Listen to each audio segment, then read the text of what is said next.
আসসালামু আলাইকুম বন্ধুরা, সবাই কেমন আছেন? আশা করি সবাই ভালো আছেন। তো আজকের রিভিউ আমি নিয়ে আসছি 2025 সালে অন্যতম আসল ফ্ল্যাগশিপ ফোন। হয়তো অলরেডি বুঝে গেছেন কোন ফোনটার কথা বলতেছি। হ্যাঁ, ভিভো X300 Pro এর কথা বলতেছি, যা 200 megapixel periscope telephoto camera, 120 hertz super AMOLED display, 6510 mAh battery, যা শুনে মনে হবে একটা প্রিমিয়াম কোয়ালিটি, তাই না? অবশ্যই প্রিমিয়াম কোয়ালিটি। এই ফোনে আসলে কি কি পাচ্ছি এবং কি কি পাচ্ছি না, এবং আসলে এর দাম কত, টোটাল একটা বিষয় ধারণা দেওয়ার চেষ্টা করব। এবং মূলত এই ফোনটা ক্যামেরা বেস, মানে যারা ক্যামেরা লাভার আছেন তাদের জন্য একটা ভালো একটা প্যাকেজ হবে। পুরোটা ভিডিও দেখবেন তাহলে বুঝতে পারবেন। চলেন শুরু করা যাক। ফোনটার দাম সম্পর্কে আগে বলবো, ভয় লাগছে। দাম সম্পর্কে আপনাদের সাথে একটু আলোচনা করব। এইখানে আপনারা পেয়ে যাবেন 16 GB RAM, 512 GB ROM, 1.5 lakh টাকা, মাত্র 1.5 লাখ টাকা বলা যায়, তাই না? মাত্র, হ্যাঁ।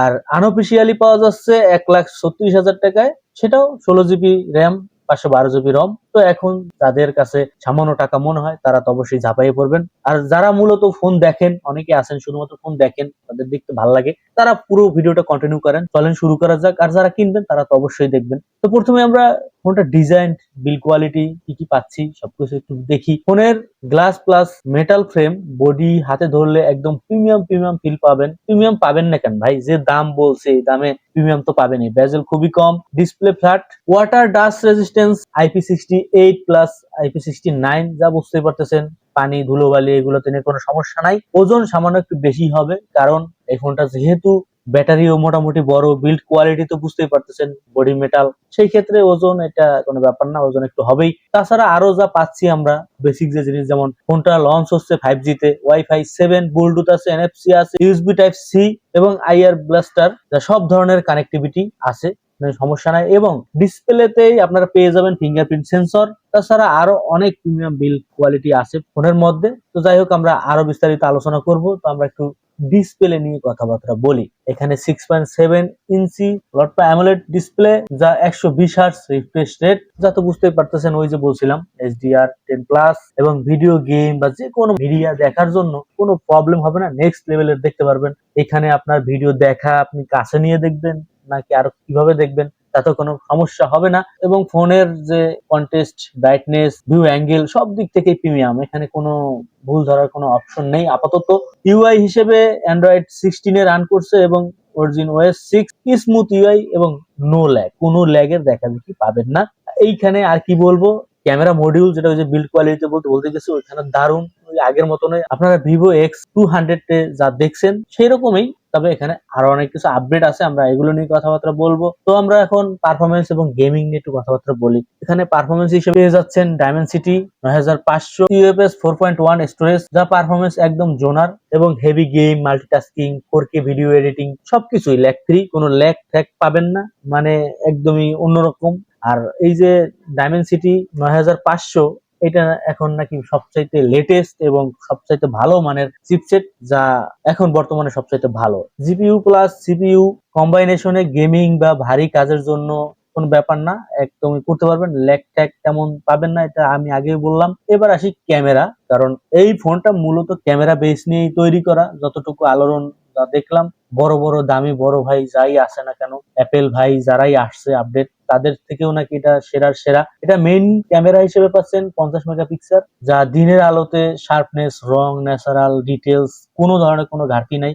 একদম খুঁটিনাটি বিষয়গুলো তুলে ধরে, যা ওই যে অ্যাপেলের যে নতুন ভাই আসছে, বড় ভাই আসছে, ওই যে 17 ভাই, এই 17 ভাইকেও টেক্কা দিতে পারে। টেলিফটো হিসেবে যে 200 মেগাপিক্সেল পেরিস্কোপ টেলিফটো, যা 3.5x অপটিক্যাল জুম এবং iOS, দূরের বস্তু জুমে তুলতে চমৎকার একটা ডিটেলস এবং মোটামুটি সবকিছু কিন্তু তুলতে পারে। এবং একটা এআই এর একটা ব্যাপার স্যাপার আছে, যে জিনিসটা আরো বুস্ট করে। ধরেন যে আপনার চেহারা একটু খারাপ, সেটাকে একটু বুস্ট করে এআই দিয়ে আর একটু উন্নত মানের করতে পারে। এবং আল্ট্রা ওয়াইড আছে, সেটাও 50 মেগাপিক্সেল, যা গ্রুপ ছবি বা ভ্যানু বা ল্যান্ডস্কেপে সবকিছুর জন্য দুর্দান্ত। সেলফিতে পেয়ে যাচ্ছেন 50 মেগাপিক্সেল, যা সেলফি, ভিডিও কল বা কন্টেন্ট ক্রিয়েটরদের জন্য এটা ভালো, পছন্দ হবে সবার। Video 4K recording, blogger, content creator, ওই যে যা বললাম, তাদের জন্য এটা ভালো। এবং আপনি যদি ফটোগ্রাফার হয়ে থাকেন তাহলে আপনার আসলে এই ভিভোর এই শার্টটা নেওয়া উচিত। কারণ যতটুকু যাই দেখলাম, অফিসিয়াল ভাবে ওদের ফোনের ব্যাপারে ডিটেলস দেখলাম সেটাতে,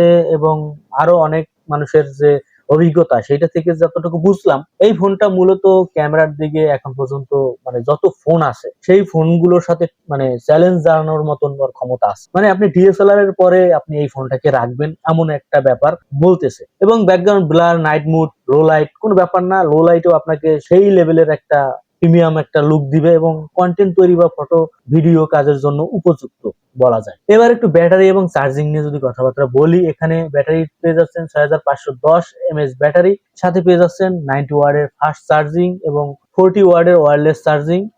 দ্রুত চার্জ, মানে খুব দ্রুত চার্জ হবে, ব্যাটারি নিয়ে কোনো চিন্তা ভাবনার কোনো সুযোগ নেই, একবার চার্জে পুরো দিন গ্যারান্টি চালাইতে পারবেন। ব্যাটারিটাও বড়, 90 ওয়াটের চার্জার, আমি বলবো একদমই পারফেক্ট একটা প্যাকেজ। আর পারফেক্ট প্যাকেজ হবে না কেন ভাই, দামটা তো বললামই, সেটা দেখে হয়তো অনেকে ভয় পাইতে পারেন আমার মতন। এবার একটু ফোনটার সুবিধা অসুবিধা কি পাচ্ছি, আসলে কেমন, সার সংক্ষেপে একটু আলোচনা করি। সুবিধা যদি বলি, ফোনটা পাচ্ছেন আপনার ফ্ল্যাগশিপ লেভেলের ক্যামেরা, যা 200 মেগাপিক্সেল পেরিস্কোপ টেলিফটো, বুঝতে পারতেছেন প্রিমিয়াম একটা লুক, এবং অ্যামোলেড ডিসপ্লে যা 120 হার্টজ রিফ্রেশ রেটও পাচ্ছেন। চিপসেটের যে ক্ষমতাটা বা যেটা লেটেস্ট ডায়মেনসিটি 2500, এটা দুর্দান্ত কাজ করে এবং লম্বা ব্যাটারি এবং দ্রুত চার্জিং, ওয়্যারলেস চার্জিং সিস্টেম এবং ধুলোবালি, পানিতে পড়া বা পানিতে ভিজা, এটা দিক দিয়েও সুবিধা আছে।